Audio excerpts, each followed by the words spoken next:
Well, it's finally happened. The New York Jets have traded for Davante Adams. One of the worst kept secrets in the NFL was the New York Jets' interest in landing Davante Adams. And this morning, after a disappointing 23-20 loss to the Buffalo Bills last night, the New York Jets decided now was the time to land Davante Adams.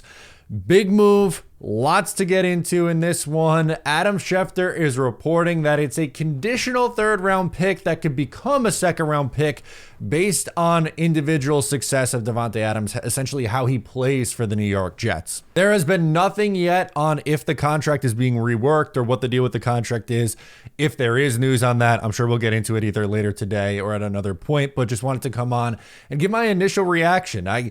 I didn't think it was going to take a straight up second round pick. Now, again, this is a deal that can become a second round pick based on how he plays with the New York Jets. But I stated at the time of the draft this past year when the Jets traded back with the Lions and picked up an additional third round pick in 2025, an alarm was going off in my head. It was that the Jets are going to use that pick to trade for someone in season. And that's essentially what they're doing with the move. It's one of their, it's a conditional third, again, that could become a second. And for Davante Adams, I absolutely think it's worth it. I always tried to say that I think it's not going to be for nearly as much as what some were anticipating. I had people who were like, it's absolutely a second, or it might be a first for Davante. No, the contract matters in all of this. It's a conditional third for Davante. Here's how he's done this year.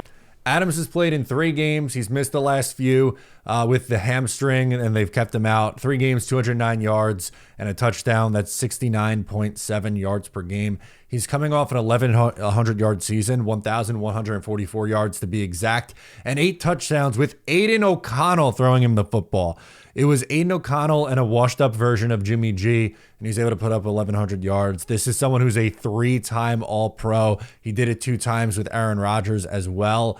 Just really impressed with what he is, even at this point in his career. I know he's, over 30 years old at this point. He is still one of the best route runners in football, and he is a significant upgrade to this wide receiver room. Also, I don't want to hear that this doesn't help the Jets. I know they're 2-4, and believe me, I'm frustrated. If you watch my post-game video, I am frustrated. I'm not happy with the state of this team, but to just, pretend that adding Davante Adams doesn't help things would be naive. Look at what happens with the game last night. A couple things of note. Allen Lazard, I know he had a good game, had over 100 yards, was a very big factor, made the catch on the Hail Mary. But for the second year in a row, Allen Lazard leads the NFL in drops. 2 years in a row. Drop rate drops, major problem for Allen Lazard. Against Minnesota, that was put on display when he had 4 drops, including a touchdown pass. You also had Mike Williams, who ran the wrong route last night. I was set to do a video on that and some other things that went wrong, and then we got the Davante Adams news. So I'll show the clip on the screen now as we talk about it. But Mike Williams ran the wrong route. You might have heard in the postgame, Aaron Rodgers discussed the red line. What he means by that is essentially 5 yards away from the line of scrimmage is where Mike Williams was supposed to be. He cuts inside. They try to adjust on the fly. Ball's slightly underthrown. Yeah, you could argue that it was an underthrown ball, but Mike Williams was coming back to the ball and fell down. If Mike Williams doesn't fall down, that ball is caught and they're inside the 20. Or if Mike Williams runs the right route, you can make the case that it could be a touchdown. Aaron Rodgers has to make the throw still, he still has to make the throw, but with the safety biting on the inside, Mike Williams is supposed to stay on the outside. And if Aaron Rodgers makes a throw, maybe we're having a whole different conversation, but it all starts with the critical mistake, which was Mike Williams not running the route correctly and not doing the play correctly. Guys, you've heard me talk about Mando at this point a few times, but I keep bringing it up because it was recommended to me by a friend. And I can't get enough of it. I really genuinely use it in my shower rotation. It's one of my favorite body washes that I use. And yes, you could use it on your whole body. It's dermatologist tested and gentle on all your bits. It controls odor for 72 hours. Clinically proven. You can choose from 4 cologne quality scents, or you can go unscented if you want to get on the stealthier side. I'm a bourbon leather guy. To me, that is the best one. So if you want my recommendation on which one to pick out, get the bourbon leather. You won't regret it. Mando's starter pack is the perfect thing for new customers. It comes with a solid stick of deodorant, cream tube deodorant, 2 free products of your choice, like the mini body wash and deodorant wipes, and free shipping. And luckily for you, I got a discount code to get you hooked on my favorite smelling whole body deodorant on the market. New customers get $5 off the starter pack with our exclusive code. That equates to over 40% off in savings. Use code O'Leary at shopmando.com. Please support our show and tell them we sent you. This is my official stance on it. I am hoping that the New York Jets win games now. Like, they fired the coach. Jeff Ulbrich comes in. They changed the play caller. I thought Todd Downing did a good job last night. I thought it was definitely an improvement. They used a lot more motion. The run game was significantly more active. I had one gripe. The whole game, there was one thing I didn't like that they did. In the grand scheme of things, that's a hell of a lot different than what we're used to with Nathaniel Hackett. We could point out like 15 times a game where Nathaniel Hackett does something head-scratching.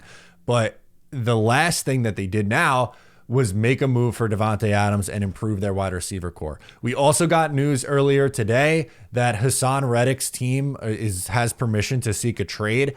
We'll keep our eye out on if a trade gets done. The absolute biggest vibe thing would be that they're able to, one, they made the Davante Adams trade. Maybe they reworked the deal, reworked the money for this year, and then also are able to bring in Hassan Reddick. It's easier said than done.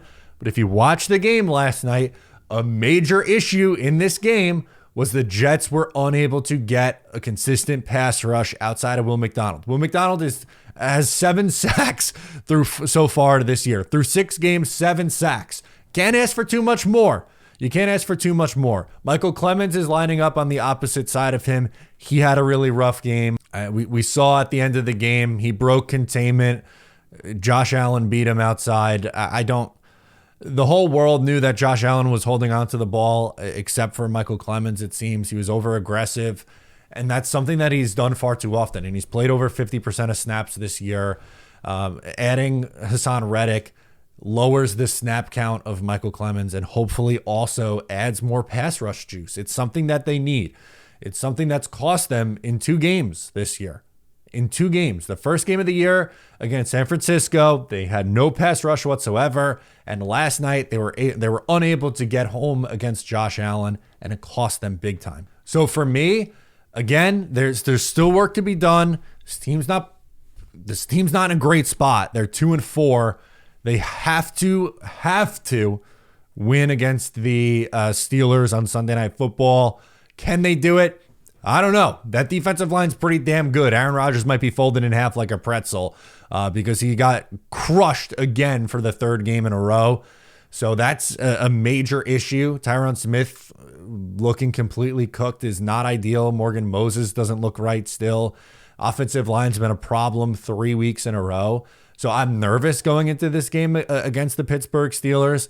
They got to find, if they want to keep their season alive, this is not me saying this is what's going to happen. My optimism is dwindling, even though, yes, they just made a really nice trade here for Davante Adams. But if they want to be taken seriously and have a shot at the playoffs, they have to win against the Steelers and the Pats and get themselves back to 4-4. And then from there, you never know. But if you drop to 2-5, I don't know how you come back from that. It feels like 2-4 is going to be really hard to come back from, but 2-5, that's hard too. Guys, let me know what your thoughts on this trade and your thoughts on the state of the New York Jets in the comments. I'm Matt O'Leary, and I'll catch you next time.